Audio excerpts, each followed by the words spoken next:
میرا آن ایئر پوری دنیا کے سامنے ہزاروں کروڑوں لوگوں کے سامنے چیلنج ہے، پورے ذخیرے حدیث میں، پورے ذخیرے روایات میں ایک روایت بتا دو کہ ابو طالب نے کبھی بتوں کی پوجا کی ہو۔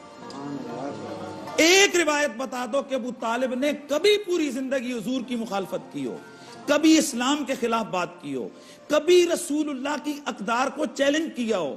ساری زندگی ابو طالب کی حضور کے دین کی سربلندی کے لیے گزری، حضور کی ذات کے استحکام اور ان کے ساتھ ان کی دفاع کرتے ہوئے گزری۔ تو ایسی ہستیوں کے بارے میں ہمیں بھلے روایات موجود ہوں۔ میں یہاں ایک بڑی آن ایئر بڑی بات کرنے لگا ہوں۔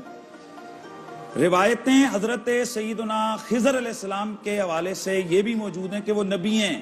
میں آج ایک نئی جیت آپ کے سامنے رکھ رہا ہوں اور سننے والوں کے سامنے۔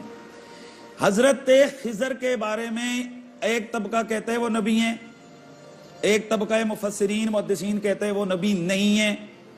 اب یہاں کسی بھی بندے سے سوال پوچھ لیں کہ جو نبی کو نبی نہ مانے وہ کون ہے، اور جو غیر نبی کو نبی کہے وہ کون ہے؟ دونوں باتوں پر فتویٰ یہ دیں وہ دیں یہ دیں، فتویٰ کفر کا آئے گا۔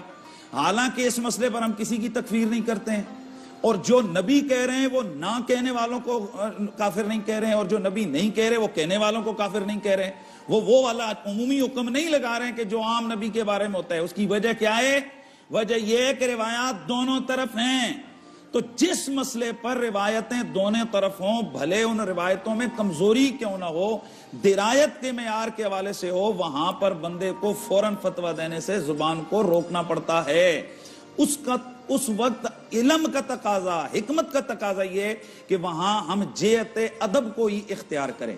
اب جناب حضرت ابو طالب کے حوالے سے اگر آپ نے بات کی ہے تو ڈاکٹر صاحب، جس شخص کے کلام میں، جس طرح محسمی صاحب نے کہا، میں نے بھی سویرے کہا کہ وہ تو بچپن سے ہی رسول اللہ کو پہچان گئے تھے کہ یہ نبی ہے، اور پھر آپ کا وہ کلام کہ جس کلام کو محدثین اور مفسرین نے جگہ جگہ ذکر کیا۔ بلکہ میں ایک اور حوالہ دے دوں کہ امام بخاری نے بھی حضرت ابو طالب کے کلام کی بات کی، اور ان کا دیوان موجود ہے، اس کے اندر یہ اشعار جو ہے نا وہ بڑے واضح طور پر موجود ہیں۔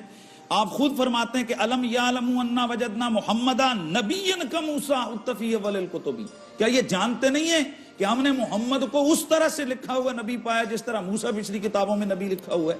اس طرح ہمیں یہ بھی معلوم ہے کہ محمد نبی ہیں۔ دوسری جگہ فرماتے ہیں وَلَسْنَا وَرَبِّ الْبَيْتِ نُسْلِمُ محمدا، بلکہ فرمایا ان علیہ فی العباد محبہ ولا خیر ممن خص اللہ بالحب۔ پھر فرمایا نبی عطاء الوحی من عند ربی، یہ محمد نبی ہیں، ان کے پاس